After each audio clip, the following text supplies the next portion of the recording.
Well, hello there. My name is Mark Miles, and I love helping trainers, presenters, workshop facilitators really take their results to the next level. And in today's video, I want to talk to you about how you can help your learners accelerate their learning, i.e., learn even faster.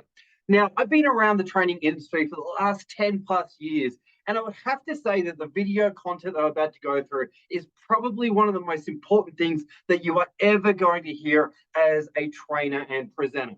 Now, I come from a bit of a teaching background, but I've spent a lot of time also in the learning space. I've spent a lot of time also running workshops and intense workshops. So, one of my biggest areas of curiosity has always been how do we help participants learn and learn even faster? Now, I've also spent a lot of time in the seminar industry as well, and I've been able to take different ideas from great seminar leaders that ultimately often, been delivering programs that really have had to deliver great results and really help people get those results quickly. Otherwise, people would be asking for refunds, right? So ultimately, in the video that we're about to go through, I want to share with you 12 things that you can do in order to really accelerate people's learning, but also take what you teach them and make sure it sticks with them as they travel through whatever workshop you are delivering. Now, the thing is, with learning, training, delivering, whatever it might be, ultimately we need to make the decision, is it about just delivering our content, or is it about making sure our content actually sticks to our audiences, right? Because we're kind of wasting our time if we deliver great content in our own mind, but nothing really sticks to our audience. And ultimately, you do get to a place where it's no longer about speaking to be heard by yourself, but it's about speaking to be remembered and making sure that your content is remembered and used by your audience. So eventually, you do make a shift to the obsessive compulsive place of how do I get my content remembered? And it's not just about going through your stuff, but it's about having that bigger impact. So grab a pen, get ready to write, because I want to share with you 12 guaranteed ways that you can get your audience remembering more of what you actually teach them. Now, the biggest shift, number one, or point zero, is shifting to reviewing more, teaching less. Reviewing more, teaching less. Reviewing more, and teaching less. Now, what we mean by that is ultimately, in terms of your emphasis and priority, your priority has to shift to people acquiring and remembering what you actually teach them. Because if you don't, then you're gonna stay in that place of it. The more I say, the better it is. Well, shift to the place of the more they remember, the better it is. All right. So now that we've got all of that out of the way, let's jump into the 12 techniques that you can use to accelerate learning or to get people to absorb more of what you're actually saying. So this really comes back to exposure and review. Exposure and review. And statistically, we know, even as humans, that it takes a minimum of 19 times for someone to hear something and for it to go into long-term memory. And we've also heard the number of 64 times, 64 times it takes for someone to actually take something and to absorb it as muscle memory, so to speak. So, all right, point zero is shift to review more, teach less. All right, so let's get into it. Let's get into those review activities that you can actually implement to get people to remember more of what you actually teach them. All right, so number one is download to a partner. So what you can actually do is you can teach a bunch of stuff or content, and then you can put people in pairs, and for 1 minute, 2 minutes, probably 30 seconds, 45 seconds, one person in the pair will read all of their notes to the other person. And the other person just stands there, listens, and pretends to be interested. Bit of a joke there. But then after a minute, you swap over and the other person reads their notes to the other person. Now, it could be the same notes, could be the same content, but we are getting repetitions and exposures in by doing so. All right. So people are hearing the content multiple times. So number one is or download to a partner. All right, next is daily review. Now, if you've been around the seminar industry at any point, you would have seen flip charts. And you may have even seen flip charts up around a training room. Now, flip chart is fantastic because, again, what does it do?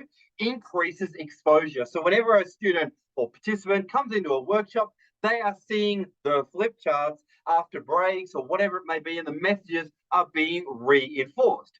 So daily review, what does that look like? All right, get everyone up, moving around the room in partners, and they're simply looking at the flip chart, discussing the content, and clarifying their own understanding. All right. Again, we're notching up those reps and the exposures in our audience's mind. So you could do the flip chart review at the beginning of the day, at the end of the day, and as many times as you see fit and appropriate. Number 3, small group shares. Small group shares.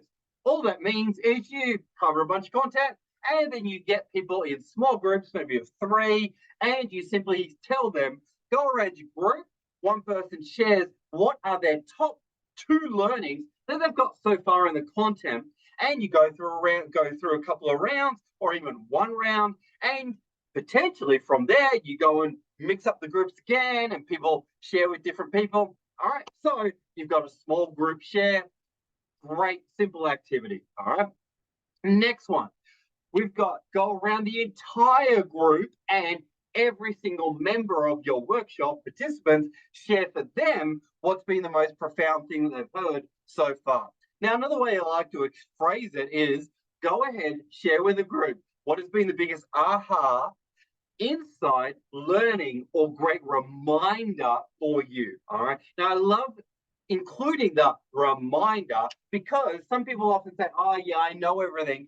But if you add in that reminder, that's a great gateway to people sharing, well, didn't really learn anything, but I got reminded of X, Y, Z.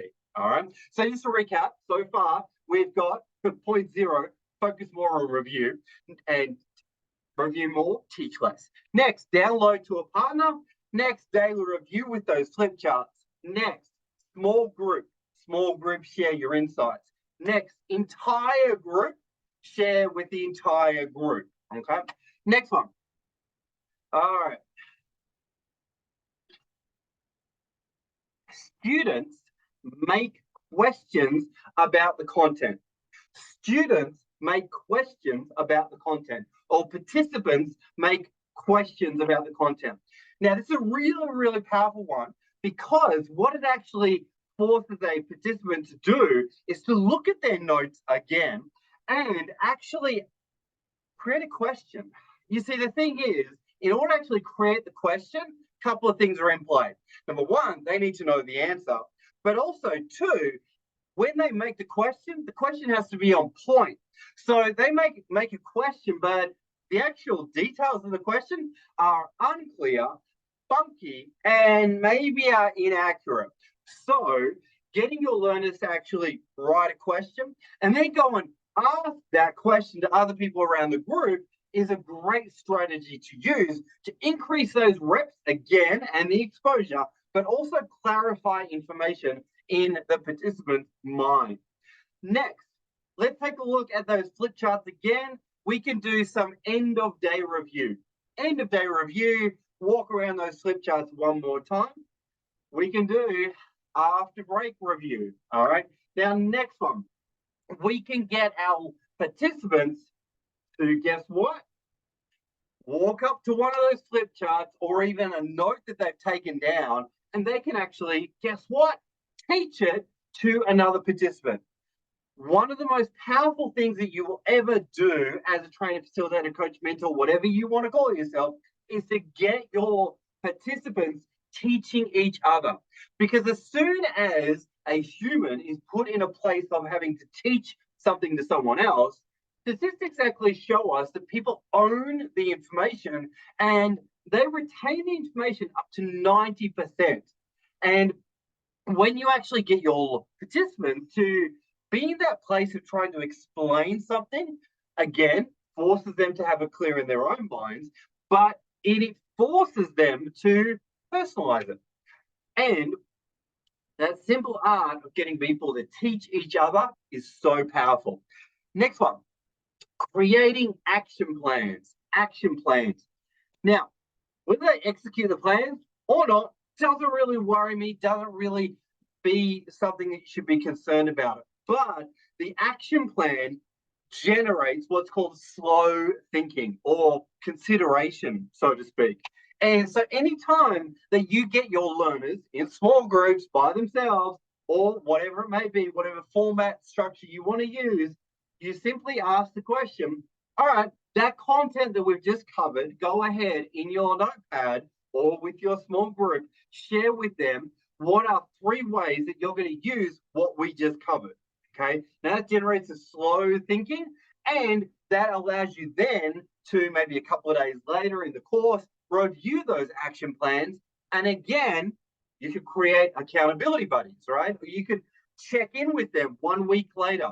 It doesn't really matter what mechanisms you put in place, but again, it's creating higher levels of active absorption of the information. Next one, what have we got? Share with others post-course. So one thing that you can encourage your participants to do as part of your workshop is to go home tonight and share the content of what we just learned with one other person. And simply ask them, could you please sit there and allow me to share what we just covered in today's workshop? Now, that second degree of sharing is going to, again, heighten the probability that your participants are going to remember what you've actually taught them. And you could certainly set that up as like, all right, we've just covered some content today, go home and share it with one person. Or you could even on the last day say, okay, everyone, we've covered some content today. Who is someone back at your workplace that you think could really benefit from knowing what we've just covered? Go ahead, share in your small group who that may be and why they would get massive value from it. Again, it doesn't matter if they actually go back and share or not, but it's activating that second level thinking. Next, one other cool thing that you can do as a workshop facilitator, coach, mentor, whatever you want to call yourself, trainer, is stuff that you actually set up post-course. So what you can actually do is you can actually create a summary video of all the content that you covered and maybe the activities that you did. And you can actually make a video and go, all right, thanks so much for attending our course. We had an amazing time at the workshop. And these were the things that we actually covered.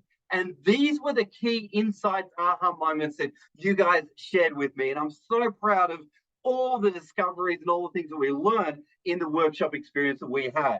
And I just want to acknowledge you for that. And here's a quick summary. And we covered this, and this, and this. Great tool, great strategy. And again, that builds a connection and gets people committed to their learning and their action plans going forward. Okay. So summary video at the end of your session is a great strategy. Now, last of all, we got a learning inventory. Now, for me, this was one of the coolest things I ever saw a trainer do. And one of my mentors did this. And I'm like, whoa, that's really cool. Now, essentially, at the end of a course that you run, everybody's going to take away a different piece of knowledge and something different is going to resonate with each participant. And what you can actually do is encourage your learners to create a learning inventory. What that means, what that sounds like is last day, maybe about 3 o'clock, 4 o'clock, 5 o'clock, whatever time you finish your workshops, is you simply say, everyone, please stand up and please grab your pen, top of the page, please write down learning inventory. Then what you do is you get everybody to walk around the room and look at the flip charts and write down their top six, their top 8, their top whatever it might be. I recommend under 10 key learnings from the workshop that they personally got. And they simply walk around in silence and write down their key learnings. Then put them in small groups and get them to share those top 6 or top 3 from their list, and then get them to move around again with different people and simply share what is the one thing that they are committed to going forward and actioning no matter what. Okay, because as we all know, when different people read a book or go to different things, or you watch a video, whatever it may be, you personally are going to take away something different to someone else. So that learning inventory becomes a very personalized tool or list that people can come back to. And then you can encourage people, print that out, type it up, and have it with them as a record of the great value that they got from your workshop. So, highly recommend that you rewatch this video and really write down and clarify some of these great ideas and go out and start to play with them, because the more variety of review activities that you actually do and the more times and frequency that you actually have of review, the more you're going to find your learners actually feel, experience, and know that they have got value from your workshops. All right. And the higher the probability they're actually going to go away and implement what you actually teach them. And at the end of the day, that's what we're there to do. Get them to learn, absorb, remember, and go out and actually use what we teach them. All right. So, hope you got some value from the video. Maybe even in the comment section, write down the one that really resonated with you. But don't forget, like, comment, share, and subscribe to this channel. Loving the feedback, everyone. Thank you so much for watching the videos. And don't forget, speak to be remembered, not just heard. All right. Thanks for watching, guys, and we'll see you on the next one. Bye for now.